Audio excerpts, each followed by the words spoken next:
The title of this video is Advanced Sales Training. Warning, this is not for beginners. What's up, guys? I'm Tony Swedberg, and today we're going to be talking about sales training and sales psychology. In this video, you're going to get way better at sales. Make sure to watch until the end because I leave the best for the end. So the first thing we're going to get into is setting up your deal correctly. All the objections should be handled before you get to the pencil. The pencil should be the quickest part. And how you're going to do that is by closing the person on your product and closing them on they're at the right place to get the best price. A couple things I like to do by that is telling them how I did a lot of research before picking my product and giving them a couple key factors that really make sense why I picked my product. I tell them in a story way because the best way to sell somebody is by telling a story. If I tell you a story and that story closes you on, wow, it really makes sense why he picked this product, that's going to close you as well. Well, the same reason he decided to work at this place and sell this product is the same reason I'm going to buy it. So that's how you close somebody. It goes the same with price. If somebody's looking at a vehicle or somebody's looking at whatever you're selling, hey, this thing books out for $1,200. We're able to sell it for $1,000. We got a really good deal on it, and here's why.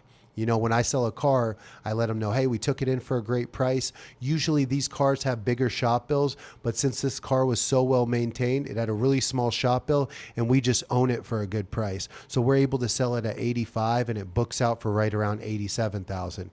So do you guys like the way it looks? Great. Now if I go down to pricing, it's already done. They know they're not going to bring up the pricing because I've already overcame that in the beginning of the sale. When I'm selling a Mercedes vehicle, a car, I let them know, hey, Mercedes is one of the only vehicles on the market that takes the steel from the ground and builds the car. That's why you'll notice that the doors are so heavy. A lot of people buy these for tax write-offs, and you're just going to have no road noise. So it's one of the safest vehicles for you and your family as well. If they have a family, of course, know and build a lot of rapport with this person. You want to really understand this person's life. If they're single, what they do for work, what they're using the vehicle for, what they're using the product for that you're selling is one of the most important things. Always ask, what are you using this for? Okay, because the person who understands the client is the person who's going to be the best salesperson. So it doesn't matter how good you are at sales. It doesn't matter how good you are at sales if you don't understand the person, because everybody is sold differently. Okay. So main thing is building rapport, being extremely honest with people, and that's going to help you become the best salesperson. So that's kind of what I like to do. Another thing when it comes to sales is knowing how things play out, right? So I had a client that came in. I work at Mercedes-Benz in South Florida, and we have very wealthy individuals that come here. I think it's one of the richest places you can live in the United States, right? There's billionaires like crazy, right? I think there's like hundreds of billionaires just that live in Palm Beach, including Trump, of course. So Donald Trump lives here. But we get a lot of clients that come in, and they also, they want to spend less, right? So we have clients that come in, and I had somebody who was on a very awesome car. It's a GLE Mercedes coupe. So it's a big, huge Mercedes, but it comes down. It has a beautiful body style, and he wanted one for 40 grand. I don't got one for 40 grand. Never seen one for 40 grand. Now, maybe one comes in with a bunch of miles and we happen to get one down the road and it's 40 grand, right? But I want to make a sale today. And so the first thing I do is I tell the client, hey, that's awesome, man. You have a set budget that you want to stick with. And I knew he really wanted this vehicle. There's no other vehicle he was interested in because I asked him, but I said, it's awesome that you have a strict budget that you stick with. That's very responsible of you. He's a younger kid. And just the only problem I see with that is when somebody does get one that's a 2020, which is, still a newer vehicle, usually they're out of warranty. Which, you can purchase a warranty for $5,000-$6,000. That's no problem, right? And you're still just a little bit over your 40 grand budget. But another thing I see is that you are financing the vehicle. And when you finance a vehicle that is older, that's out of warranty, those vehicles tend to get a lot higher interest rate. Now, a vehicle like this, it might cost more. You might spend more up front. Let's say it's $60,000, but you're going to spend a lot less in interest. So not only is it going to come with warranty, but the interest rate is going to be a lot less. So just consider, looking at a vehicle that is a little bit newer that already has warranty, because maybe you're saving money up front, but in interest, you're going to be paying double, which could come out to another 10 to 15,000 just in interest. And what that did is it just set him up for changing his mindset. He closed himself. He said, "You know what? I think I'm just going to go with the new one." Right after talking to, he was there with his grandmother. He ended up going with the new one and purchasing that vehicle. So that was a great way to just, you know, that's how things play out, right? So I said, "Hey man, I respect what you're doing and the decisions you're making. The only problem you're going to have with that is this, right? The only problems I see with going with older vehicles is this." And that closes him on getting a newer one. And I made that sale. Also, I just have a lot of people that I even had a guy the other day that he bought a car from me, and this gentleman, he came in Friday to pick up his car because it's a brand new car. We had to do all this stuff to it. Long story short, he came in Friday. He didn't pick up my call because I was going to tell him it was going to be ready Monday. It took longer than we thought, and he ended up getting mad. He had a rough day at work, and he ended up leaving. Right, but what I did is, the guy wasn't picking up my calls, but I did text him and I said, "Hey, we've already paid off the car you're trading in. We already put the car in your name. It's funded through the banks. This isn't something that you're going to be able to walk away from, Trung.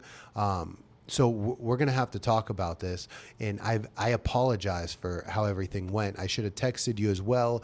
To make it up for you, we're going to get you something from the gift shop. I'll also deliver the car to your house so you don't have to make another trip up here. I respect your time, and I'm sorry you wasted it that day. So not only did I tell him, "Hey, you can't walk away from this," I also, apologized, right? So he was able to forgive us, come in, shook his hand. It's all about psychology, you guys. Like, you have to set yourself up right. You have to know how things are going to play out in a sale. And that's really what I'm getting to. So a lot of sales that I do, when I close the deal, I give them a good reason why I can't take off any more money, but I also give them a reason a way that they can save some more money. Hey, this is why I can't save you any more money on this product. But one of the reasons I picked this dealership, or one of the reasons I picked this place, is they have a really good finance department. And a loan like this, a few percent of interest can save you thousands of dollars on the financing part. So I can't save you any more money here, but I'll make sure that they take care of you in finance. Okay. All right, great. Let me just get a signature here and I'll get it to detail for you. So these are ways that you can get people to move people forward, right? But the number one thing you can do as a salesperson is really listen to the person. Really listen and understand the person, what they're using the product for, why they're getting rid of their last product or their last car, whatever you're selling, and just really understand them, what they're going to use it for, what their budget is, just every little thing you can get out of them, what they do for work, if they make a lot of phone calls, anything that can help you in the sale. All information is good information. So the more you know about somebody, the easier it is to close them. So stop selling and start listening is probably the biggest tip that I can give people when it comes to sales. And then just always be consistent with calling people, because you're going to catch somebody on a good day. You're going to set that appointment and you're going to sell that product. So always do that. Get to people. The best way to sell people is just having extremely high customer service, always getting back to people, following up with them every couple days, shooting them a text, and that kind of thing. And just saying, "Hey, I hope you have a great week." They know what you sell already. You don't always got to bring up your product, but you can bring up, just, "Hey, have a great week. Hey, I hope you crush it this week in your business. I hope this happens for you." Maybe something they brought up when you talked to them last time. "I hope this happens for you. I hope your grandpa gets better. I hope everything's going well and this person's in good health." Whatever it is, just always be a good person, genuinely, reach out to them and hope they do have a good week, or pray for that person. But just always keep yourself in their head every 3 days. every 4 days, reach out to that person. Sometimes it's once a month, sometimes it's twice a month, but don't ever let that person forget you, because that's going to compound and people are going to be flooding in to where you work. One last thing I'm going to leave you guys with is, if you're in a business of sales and you're not putting a keychain or putting some sort of sticker or keychain or something that can attach your name and number to the product that you're selling to get retention and repeat customers, that's how you end up at a place for 10 years, and you still have to go out there and talk to people and market and prospect and all that. You shouldn't be having to do that after 5 years in a business. You should have so much repeat clientele that you just work off of your cell phone. That's how I'm gonna end the video. I hope you guys enjoyed this. Share this with a salesperson that it might help, and comment down below. Let me know what you guys want to see next.